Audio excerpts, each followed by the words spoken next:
Hello and welcome back, and everybody, Levi here, and recently I uploaded a Omo Changeling deck. If you guys saw that one, then you'll know that I'm a big fan of Changeling decks in particular. You know, it's a strategy we get new support for all the time. All we need is a new set that focuses on a certain tribe to then, add new cards to our deck. That being said, there are like thousands of cards that you can put in a deck like this, so it's really hard getting that number down to 100. I have it over 100 because you can kind of choose which categories you want to fill out a little more. You can cut back from other categories and make your own list, but since I did Simic with the other one, I thought I'd do the other three colors and make it a Mardu deck, and the commander I picked is Kaalia, Zenith Seeker, red, white, and a black for a 3/3 human cleric with flying and vigilance. When she enters the battlefield, look at the top 6 cards of your library. You may reveal an angel, a demon, and or a dragon card from among them, put them into your hand, put the rest on the bottom. So what this does on ETB, look at the top 6 and we can put up to 3 changelings into our hand. It's likely it will at least hit 1, if not more, since I have around like 23, 24 in the deck, something like that. You can obviously put more in the deck if you'd like to,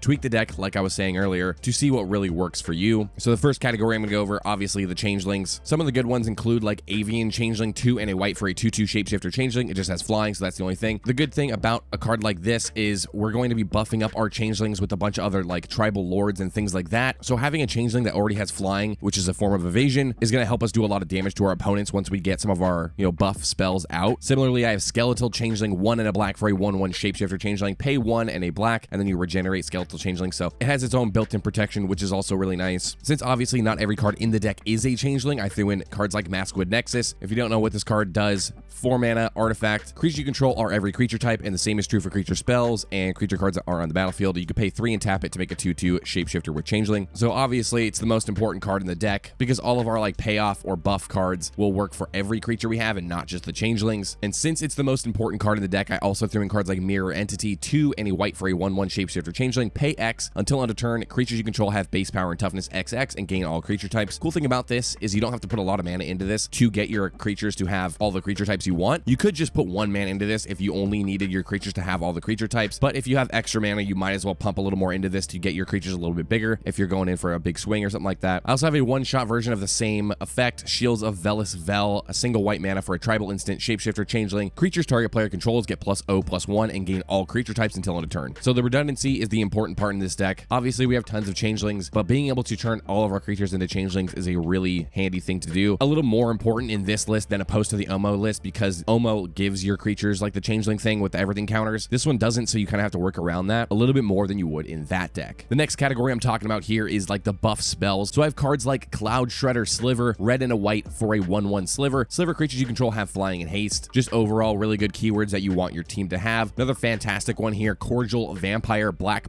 for a 1/1 vampire. Whenever Cordial Vampire or another creature dies, put a +1/+1 counter on each vampire you control, meaning all of your changelings obviously. So since this is a combat focused deck for the most part, we also have some direct damage. I'll go into that a little later, but combat is a big proponent of this deck. So if our creatures would die in combat, it benefits the rest of our team by giving them counters, and a really good way to protect our team so that they don't die. Knight Exemplar, 1 white 2/2 human knight, first strike. Other knight creatures you control get +1/+1 and indestructible. Unfortunately, it doesn't give it to herself, so you probably shouldn't be attacking with the Knight Exemplar, but definitely attack with all your changelings because they're going to be indestructible, plus they get a little buff. Another way to protect them in combat, Pack Leader, 1 and a white for a 2/2 dog. Other dogs you control get +1/+1. Also, whenever Pack Leader attacks, you prevent all combat damage that would be dealt this turn to dogs you control. So they don't take damage in combat, but they still deal damage in combat. Just insane value for only 2 mana. You can put way more lords and buffs into the deck if you wanted to. Just make your team really big, swing in with all the different keywords that you're going to be able to give your creatures. But I just made that a small package in the deck as opposed to the entirety of the deck. I wanted to have a few different things that I can be doing, such as like the payoff cards. I have cards like Aether Charge. This card's insane. 4 and a red for an enchantment. Whenever a beast enters the battlefield under your control, you may have it deal 4 damage to target opponent. So obviously this one's only good after it's on the field, and then we have to play changelings on top of that, as opposed to like getting value on something that's already on the field. But remember, we have cards like Maskwood Nexus that spits out those 2/2 shapeshifter tokens, which will end up triggering our Aether Charge as many times as we want to, pump out those tokens. There's also other ways to make changeling tokens in the deck. That's not the only one. And then we have also obviously all the changelings themselves. Another similar one, Hagra Diabolist, 4 and a black for a 3/2 Ogre Shaman ally. Whenever Hagra Diabolist or another ally enters the battlefield under your control, you may have target player lose life equal to the number of allies you control. This card's insane. It counts itself and other allies. So say you have 2 other changelings and you play the Hagra Diabolist, it'll deal 3 damage. Then you cast another changeling that'll deal another 4 damage, another one that'll deal another 5 damage. This is just insane value. Definitely good to have this out before you're playing a lot of your changelings, that way you can get the most amount of value off of it. Basically the same thing in red. Scourge of Valkis, 2 red for a 4/4 dragon with flying. Whenever Scourge of Valkis or another dragon enters the battlefield under your control, it deals X damage to any target, where X is the number of dragons you control. The cool thing about this one, as opposed to the Diabolist, this one does any target, so you can shoot off your opponent's creatures if you want to, or you can just go straight face with that damage. Somewhat similarly, in the non-combat damage theme, I have Spiteful Sliver, 2 any red for a 2/2 sliver. Sliver creature you control have, whenever this creature is dealt damage, it deals that much damage to target player or planeswalker. So again, when you're in combat, if your opponents want to block all your changelings, they're going to still be taking a lot of damage for doing so. So it's kind of like unblockable. Like, your creatures might still die, but they're still going to be taking that damage. Got some really interesting ramp pieces in the deck, like Edgewalker, 1 white and a black for a 2/2 cleric. It says cleric spells you cast cost white, black less to cast, but this effect only reduces the amount of colored mana you have to pay, which in my opinion is way better than having the colorless reduced. There's none of our changelings that have both black and white pips, so it'll either take one or the other off. Still fantastic card in the deck. Since we are in a 3-color deck and a lot of our cards have double pips, nice to be able to use cards like Edgewalker to help us deal with, mana fixing and that kind of thing. And very similarly to that one, Kentaro the Smiling Cat, 1 and a white for a 2/1 human samurai with Bushido 1. You may pay X rather than pay the mana cost for samurai spells you cast, where X is that spell's mana value. So how this works is, say we have our Avian Changeling. Instead of paying 2 and a white for Avian Changeling, you just pay 3 generic mana. You don't have to actually have the white. Especially nice, like, a little later, obviously. Getting some nice little, like, synergies with Maskwood Nexus,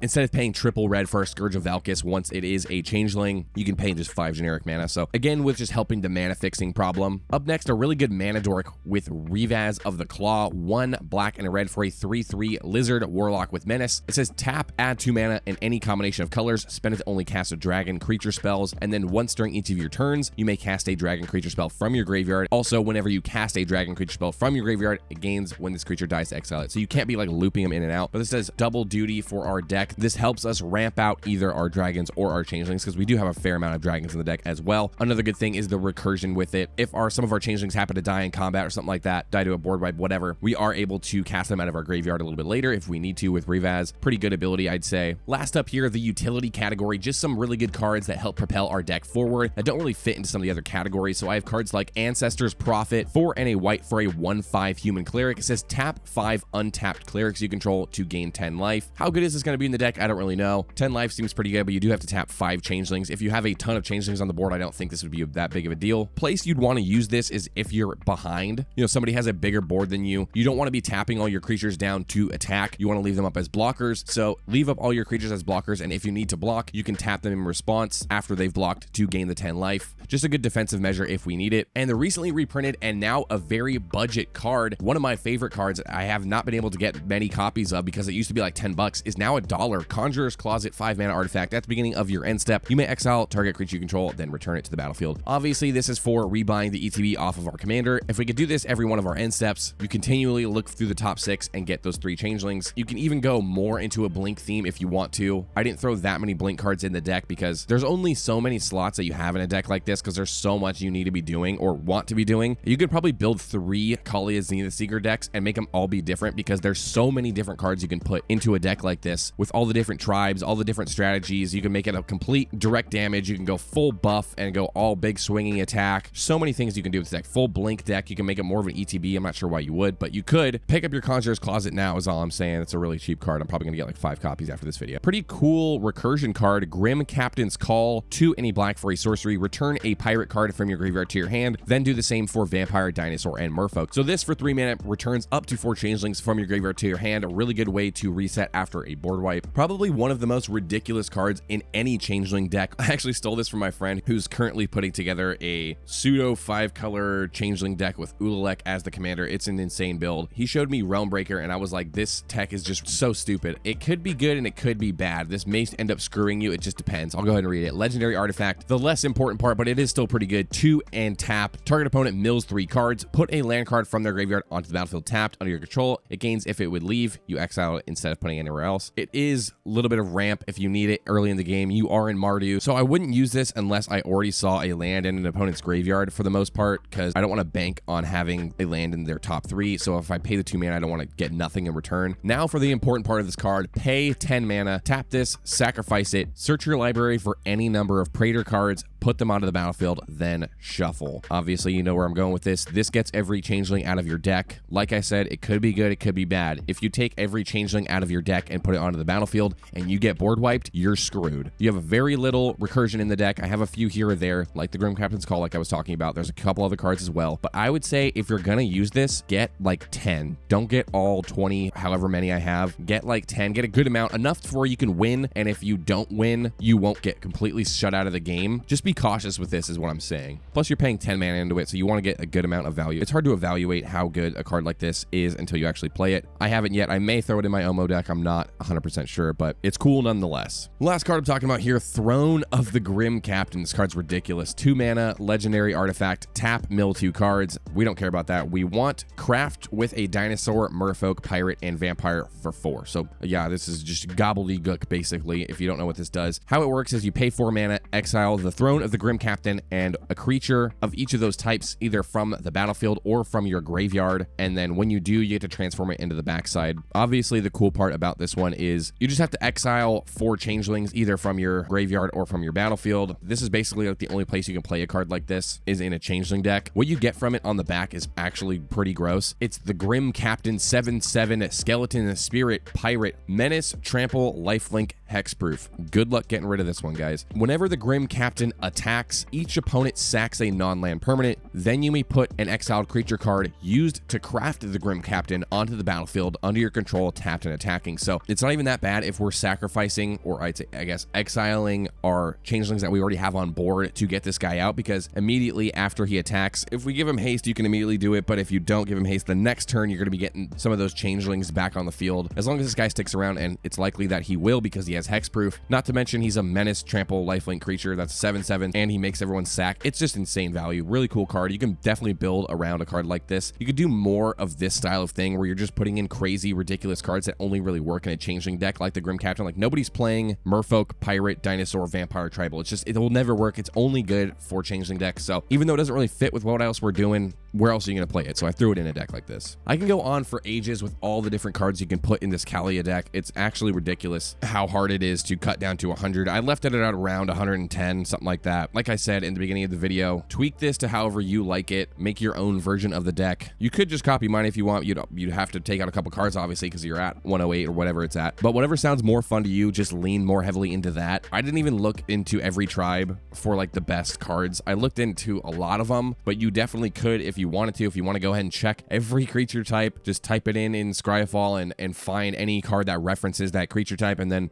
make your own version of the deck if you want. These are just some ideas if you wanted to make your own list like this. You don't even have to use Kaalia either. I didn't really find any other Mardu commanders that worked as well as Kaalia did, but if you find one that's better, hey, just take some ideas from what I have and do what you will. That is all I've got for this video. This is a pretty cool deck. I don't think I'll be making this one in paper. Maybe, maybe not. It seems cool, but if you have a Changeling deck, tell me about it in the comments down below. I also have in the description an Architect link if you want to check out my full list. Also down in the description is a link to my Patreon if you feel like supporting the channel. I have a little intro video over on Patreon describing some of the perks you get for the different tiers. I also just want to give a shout out to my patrons. Thank you guys so much for supporting. I really appreciate all the love that I've been getting recently on YouTube as well as Patreon. And if you want to buy any of these cards, I also have a TCG player link down in the description. If you go ahead and click that and buy through that, I get a little bit of money back. So any way you could support the channel would be helpful. Thank you guys so much for watching. I really appreciate each and every one of you, and I'll see you in the next video. All right, take care.